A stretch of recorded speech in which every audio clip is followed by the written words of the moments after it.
Hello, this is Archie Dunlop with Talking Astrology with Archie on Sunday, July the 23rd, 2023. Today is Monica Lewinsky's 50th birthday. How time flies, it seemed like only yesterday that she was a young intern in the White House. That was in the mid-1990s. She was an intern in the White House, and she had sexual relations with the president, Bill Clinton. And as a result, Bill Clinton's presidency nearly collapsed. He was impeached. Well, the reason he was impeached was not because he had sexual relations with Monica Lewinsky. Rather, he said on oath that he did not have sexual relations with her. And so, lying on oath is a serious thing. And he was impeached. I think he was impeached in the House of Representatives, but the Senate didn't vote for it, so he remained as president. So what I'm going to do today is I'm going to look at the horoscope of Monica Lewinsky, and I'm going to look at Bill Clinton's horoscope, and I'm going to look at how the two charts come together, where the attraction might have lay, and I'll look at some composite charts and shed some light on the matter, hopefully. But before I do that, I want to look at the astrology for today, which is Sunday, July the 23rd, 2023. So there's Bill Clinton and Monica Lewinsky looking happy, and that photo, very old photo. What's the big event today? Well, the sun is now definitely in Leo, and for many of us this is going to be it's going to be a big relief. We've had the sun in Cancer for a long time, and it's just been perhaps a little too emotional, and having a sun in Leo creates a bit of energy, a bit of fire, and now we've got 3 planets in Leo. We've got the sun in Leo, Mercury in Leo, and Venus in Leo. So it is a time when I suppose a lot of us are going to be taking ourselves quite seriously. There's going to be a lot of pride flying around. People do not want to be disrespected. If we want to get on in life, we've got to remember that flattery is going to be really useful. Does it really hurt to give someone a compliment? So give people compliments as much as possible. Tell people how wonderful they are. Of course, if they're doing something dreadful and they're making mistakes, you've got to be honest. But if it's not going to cause any harm, just be generous. Be generous with your praises. Now, Venus today is moving backwards. In other words, it's turned retrograde. Now, this retrograde phenomena, it's because we're on the planet Earth and we're looking at the planets from the perspective of the Earth. I mean, in reality, Venus never goes retrograde. It just keeps going around the sun. But if you look at Venus from the perspective of the Earth, it appears to go retrograde. And so when Venus goes retrograde, we have to be very careful when dealing with things that are connected with Venus.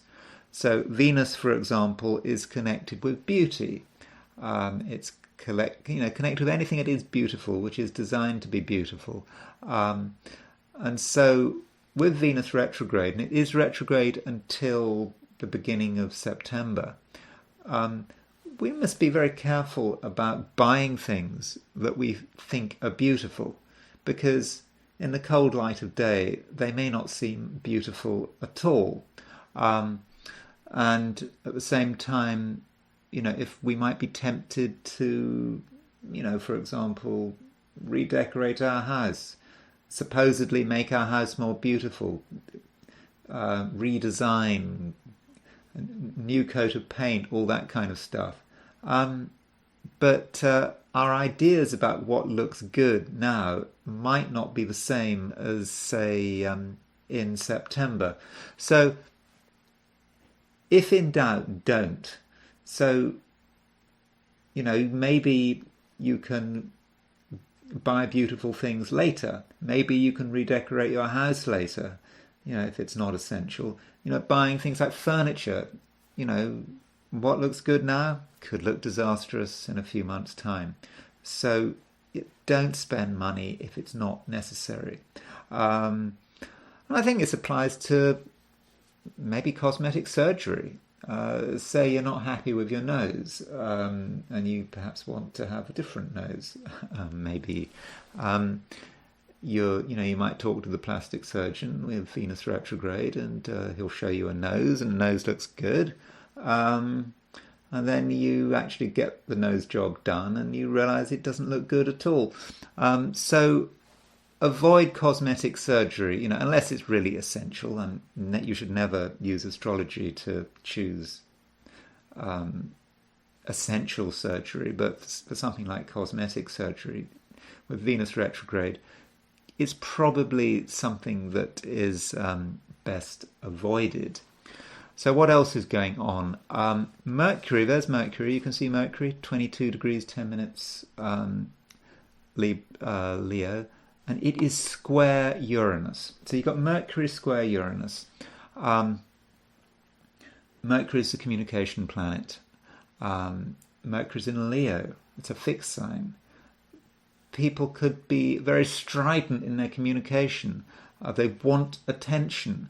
And if they don't get attention, they could explode. People are going to be very fixed in their ideas. And with Mercury square Uranus, if an argument starts, it could just escalate. It could just completely get out of control. So be careful on that score. And Mercury square Uranus can be about a lot of frenetic energy, a lot of hot air, just energy going into nothing. Getting angry at the time, but where is it going? It's just hot air.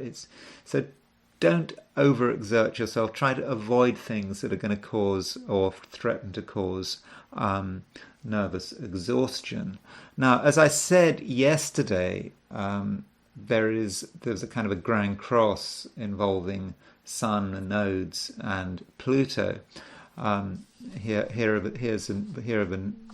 the nodes. North node is in Aries, south node is in Libra. You can see Pluto is square the nodal axis. So it's exact. Pluto is exactly on the nodes. So this is really when we're going to start to see what our world is really like. The people around us, the dramas they're experiencing, perhaps the tragedies they're experiencing. So, pay attention to what's going on in society. You might want to sort of distance yourself from it, say it's not your problem, but actually it kind of is your problem. And I know there's a tendency to sort of push societal problems away. So it's nothing to do with us, but it is, because in the end, it really is going to affect us all. So look around your community, see how this Pluto on squaring the north-south node axis is working out. So I'm now going to turn to my forecasts for the 12 signs. So here we go. So these are my forecasts for today, which is Sunday, July the 23rd, 2023. Aries. The overall situation is starting to improve. Life will be less of a chore, and you'll feel a great sense of self. At the same time, with the moon moving into Libra, you can put more trust in other people, and relationships should greatly improve, with the strength of your personality being a definite pulling point. Taurus, you can start winding down. And if you're in the northern hemisphere, that might be something to do with the summer. Do what feels comfortable and don't be overly influenced by peer pressure. Also, you need to remove complications from your life. If something saps your energy, then you should probably get rid of it. Gemini, there are some important sign changes. The moon moves into Libra and the sun moves into Leo. You no longer feel so alienated and the world around you becomes a lot more interesting. There are outlets for your creativity which involve interactions with like-minded friends. In love, there are new possibilities. Cancer, the sun is now out of your star sign. It might seem sad, but in some respects it relieves the pressure. You're not in the spotlight, you're not so wound up with other people and their power games. You have a chance to put your finances on a stable footing and also to do domestic tasks which you might have recently put off. Leo, great news! The Leo season has arrived. The sun is in your star sign and this gives you extra strength.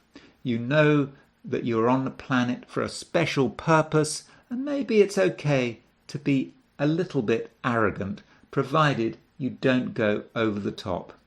You still have to consider the sensibilities of other people, and a bit of flexibility on your part will go a long way towards making the world a nicer place. Virgo, you can't assume that everything is stable. Despite your best efforts, things can happen out of the blue which disrupt your plans. It's therefore important that you're not too rigid, and it may be necessary to have a last-minute change of approach. Also, news that seems bad or at least disturbing may not be as dramatic as it appears on the surface. Libra, Venus, your ruler, has come to a standstill, fairly close to Regulus, the royal star. It's a time when you can meet important people, but you also have to realize that your aesthetic choices may be up the creek. So don't buy beautiful objects and avoid non-essential cosmetic surgery. Still, your social life is fast improving. So note, I kind of made that warning for everyone about not buying beautiful things, not having cosmetic surgery and so on. But I think that warning applies to Libra more than any of the other 12 signs. Scorpio, don't go on holiday, not yet. With the sun having its seasonal move into a high-profile sector of your solar chart, you can definitely benefit, perhaps in terms of your career. And if you do focus on career and business, you're likely to get a generous dividend. But don't put all your cards on the table. Some of your ideas do need to be kept secret. Sagittarius, it's a time to meet other people and to open yourself up to new experiences. The astrological situation is friendlier than it has been of late, and some of the blocks on your freedom of expression have been removed, though Mercury is making a hard aspect to Uranus, so there are a couple of individuals whose behaviour may be unpredictable. Capricorn, relationships are changing. They're not just about a single point of focus, and new levels of interaction are coming into play. Whether or not this is a good thing depends on the situation and also on the maturity of you and your partner. Elsewhere, your initiatives of a business nature are well thought out and probably will turn out to be very successful. Aquarius, don't underestimate other people, particularly if they are rivals. You might think you're better than they are, but they have hidden strengths, not to mention a hidden ability to make your life difficult. But on the plus side, if you need help, someone is there to provide it. Pisces, today might be annoying. You want to do one thing, but events force you to do something else. Now, the reason for this is going to be Mercury. Mercury is ruler of Virgo, your opposite sign, and Mercury can therefore represent partners, other people you have to deal with, perhaps rivals. And with Mercury squaring Uranus, you could be really messed up by other people's unpredictable behaviour. So you've got to use your sensitivity to work out whether people can really be trusted. And if you've got your doubts, then it might be best to just back off. Anyway, that's all I'm going to say about the 12 signs. And I am now going to move to the I Ching. So, as always, I threw 3 coins in the air. And I got this. Hexagram number 47, exhaustion. And it did not move. So, it's not great. Because, the top 3 lines represent a lake. The bottom 3 lines represent an abyss.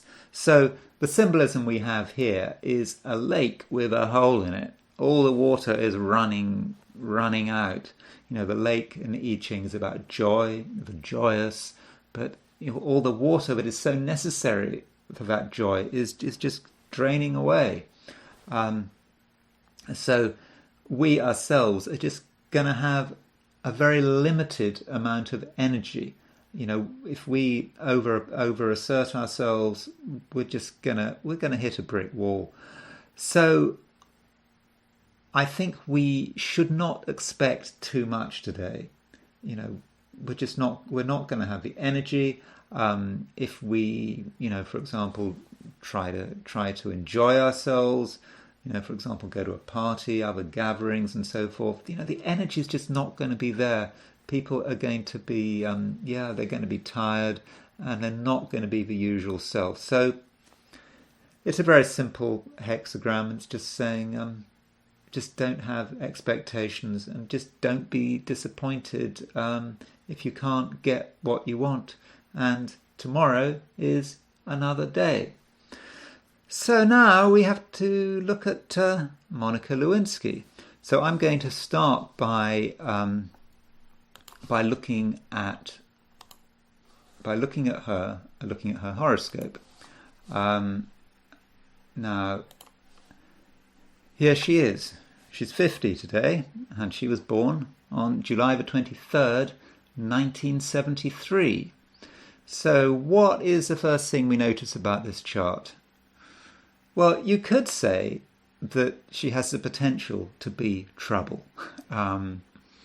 So we can see that she has Uranus, the planet of earthquakes, on the ascendant, Uranus rising, and she has got Mars, the planet of anger, aggression, and so forth on the 7th house cusp. So there she's got a Mars-Uranus opposition right on the ascendant, and so that is. Perhaps that's what she brings to the table. She has the capacity for causing trouble. It's not that it's her fault. It's just her near presence can do this kind of thing. But of course, it depends on the situation. But I mean, it's a strong aspect, that Mars opposition Uranus. I mean, I think in some respects Monica Lewinsky is actually quite a powerful personality. We mustn't forget, she is a Leo. Daytime chart. She was born just after noon. Sun is in its own sign in Leo, in the 10th house. So yeah, she is a powerful person, no doubt about that. And I mean, I think that since her since the 90s, I think she didn't she get a master's degree in social psychology from the London School of Economics, and then she's an activist and um, that kind of thing. I think she gave a TED talk. So I mean, I think that she's certainly not someone to be underestimated. If you look at her picture, you'll notice all that hair, and that's classic Sun in Leo. Okay, it can often be Leo rising. When you think of Donald Trump's hair, if he's got Leo rising, that would fit. But I think someone might guess she's a Leo from that hair. Maybe you disagree with me. So that's her sun. But when you're dealing with a female chart, you've got to consider the moon, and I think her moon is really important. Not only has she got the sun in its own sign, she's got the moon in Taurus. She's got the moon exalted in the moon is exalted in Taurus, but it's in the eighth house. The eighth house is a house. I should say one thing.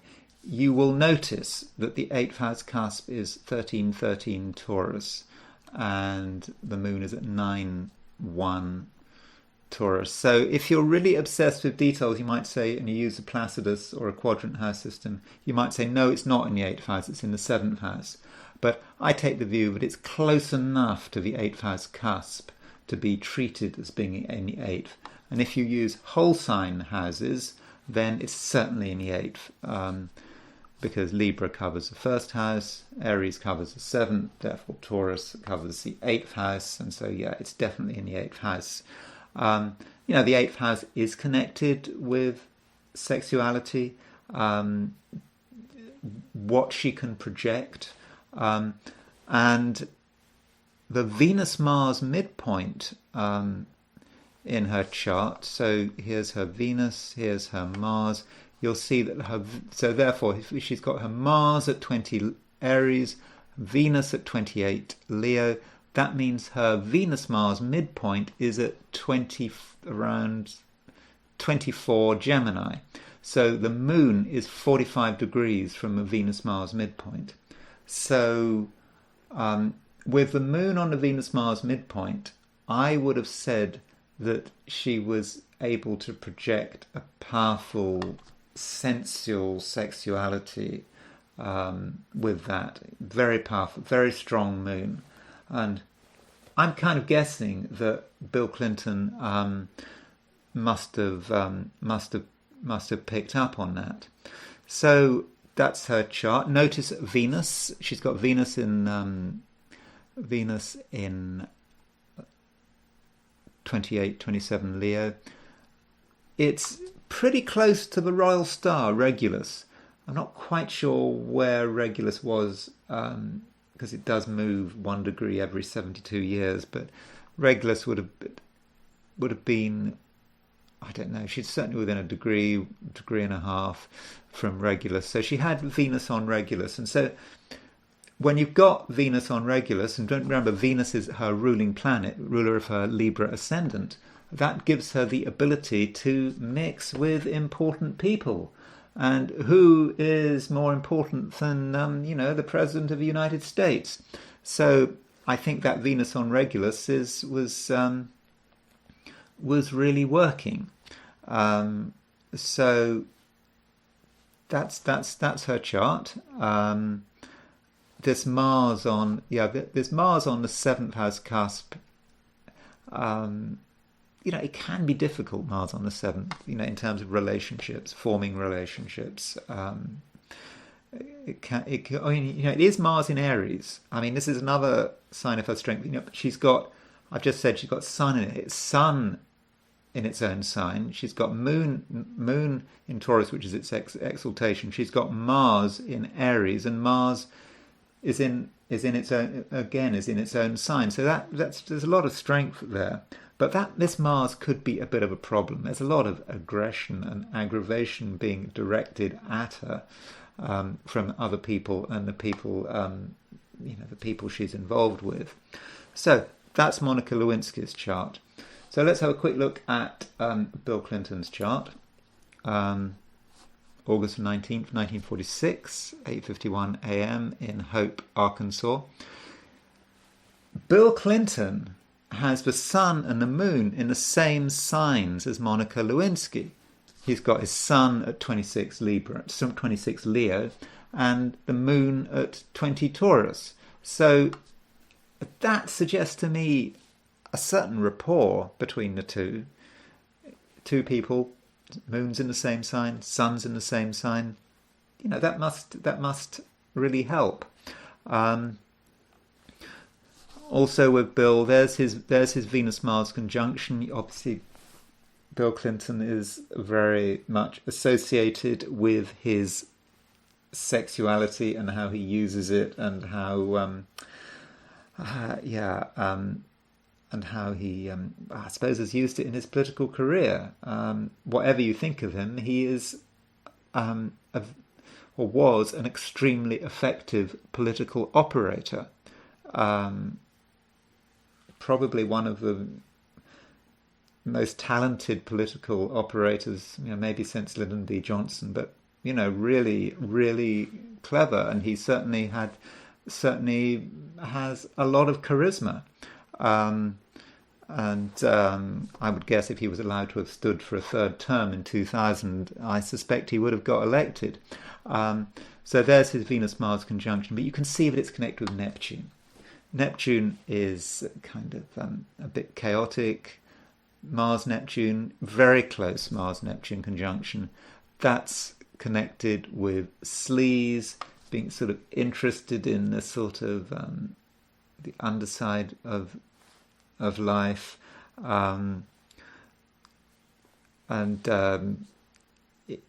there's a lot of talk. His enemies are talking about his connections with Jeffrey Epstein and whatever, and you can imagine that Epstein is Mr. or was Mr. Sleaze himself, with a Venus-Mars conjunction in Pisces. And so here is Bill Clinton with his that Venus-Mars hitting Neptune. So that's his chart. So how does Bill Clinton's chart come together precisely with Monica Lewinsky's chart? So if we put the charts, Monica Lewinsky, put them together. There we go. Bill Clinton in the middle, Monica Lewinsky on the outside. There you can see that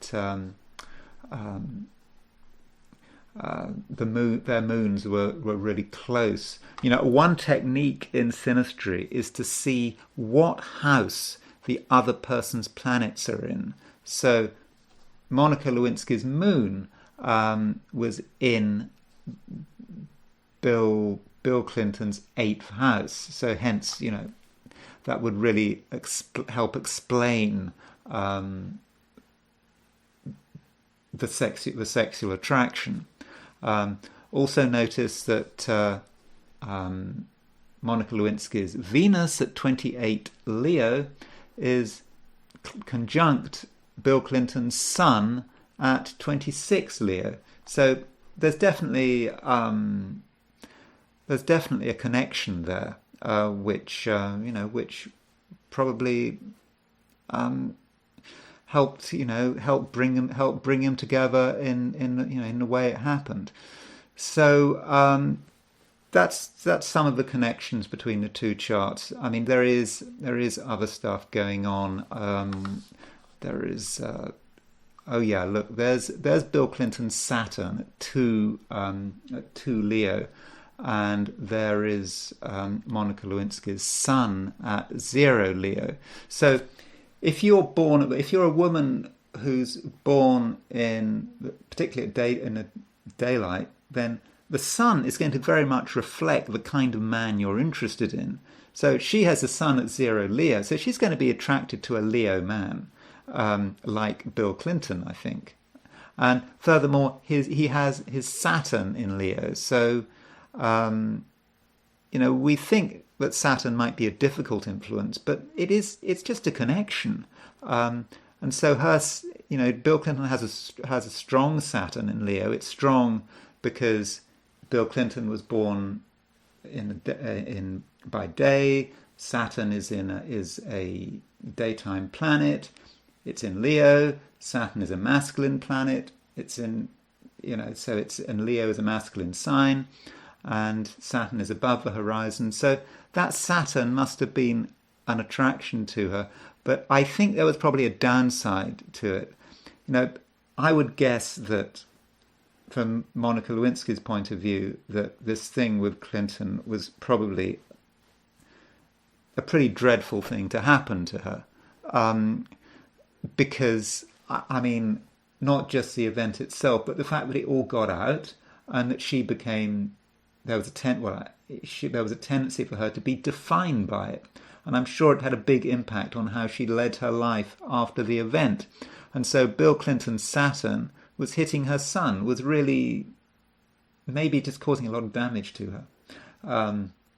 Really stifling perhaps what she could achieve. I don't know how she sees it. I think she's, I'm pretty sure, I think I read somewhere she saw it as not a good thing, and that she didn't appreciate the turmoil that it has caused in her life.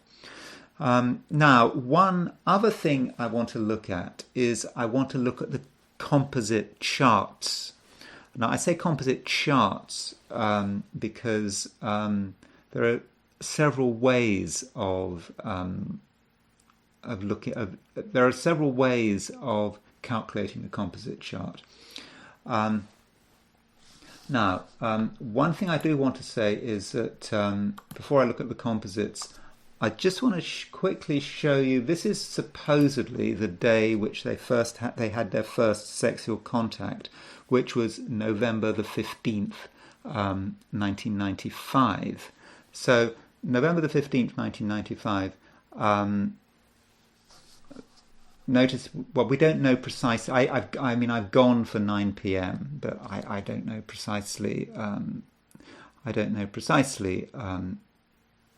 What the time is, but there you can see she had Neptune's at 23 Capricorn, but I don't think that would be on the descendant. Notice that at the first contact, the moon is at 29 Leo. And if you go back to Monica Lewinsky's natal chart, the moon was hitting her Venus. But now that we know that first contact was in November 1995, we can start to consider her solar return. So the solar return for 1995. So when she 1995. So when she turned 22. So the solar return here, set for 1995. That's Monica Lewinsky's solar return, set July the 23rd, 1995. This is set for San Francisco, where she was born. It is not set for Washington, D.C., where she was. I don't know where, because I have no idea where she actually had her birthday. But what's striking about this solar return is the Venus-Neptune opposition. There was the ascendant was 23/8 Capricorn, Neptune exactly on the ascendant, Venus exactly on the descendant. So Venus-Neptune exactly on the ascendant at the time of the solar return. That does indicate the sort of confusion and the fact that she got into something, perhaps without thinking it through. Certainly the indications, perhaps, of a relationship of some. Okay, I know it wasn't really a relationship, but certainly sexual contact there. And I think the Venus-Neptune opposition, that tells us something about it. Plus, you've got Uranus there as well. Venus is widely opposition Uranus. And so having this encounter with Bill Clinton, that's pretty Venus opposition Uranus.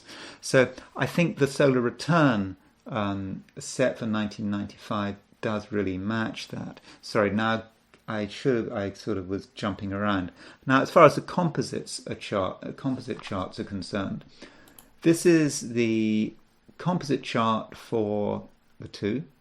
So the way this is working is we are taking the midpoints of each of their planets. We're taking the midpoint of the midheaven, and then we're using tables of houses to read off the ascendant. So we have a composite chart for them both. What strikes me is this Mars-Saturn conjunction in Cancer, close to the midheaven. This is really quite negative.